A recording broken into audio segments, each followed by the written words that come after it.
viable ways to optimize local SEO without revamping your site. The more we hear sometimes, the more confusing it can be.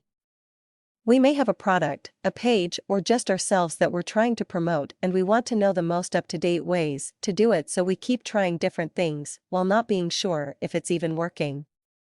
Let's face it, the online world has become the marketing world, so here are a few tips that can help your SEO. Tip number 1: you don't have to know everything about SEO in order to approach it effectively. You could spend lots of money on SEO companies that promise results, and no one is saying they can't deliver on their promises, but don't think you can't do just as good a job as they are.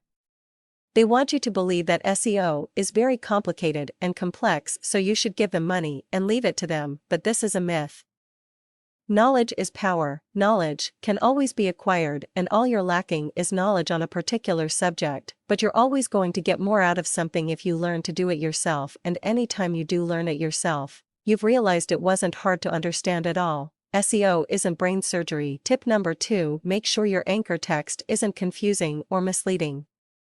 In the past, those promoting used tricks to have whatever they're pushing show up in a search engine's top results, so when you do a search, something unrelated would show up. This wasn't an accident, it was a strategy, but there have been updates such as Google's Penguin, so now that isn't as possible.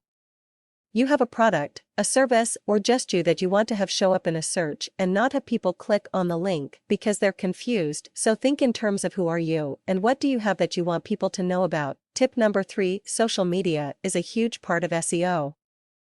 Over 1 billion people on Facebook and over 500 million people on Twitter for starters, and you have an unavoidable and now vital factor in SEO.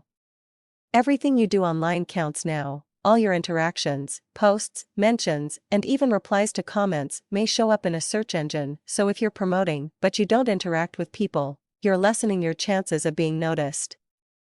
This isn't a passing thing. Social media is how people communicate the most these days. Tip number 4: think of how you'll look online before you think of anything else. Of course you need a quality product that people want. That's how you started, and marketing being the foundation of your success hasn't changed, but how you market has.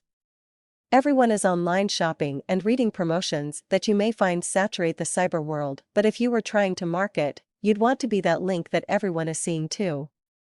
Before you get started, do your keyword research, because you may have what people want and need, but if you don't think of keywords and how people will find you, what you're selling won't matter.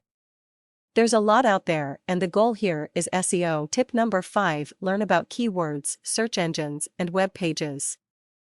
It's a whole different world. Set up an easy-to-use page, clean, and don't overdo it with pushing yourself or you'll just be considered a spammer. If you have the goods, a strong online presence in social media, and when being searched for or you're advertising yourself, clearly defining what you provide via keywords, then consider your how search engine optimization works.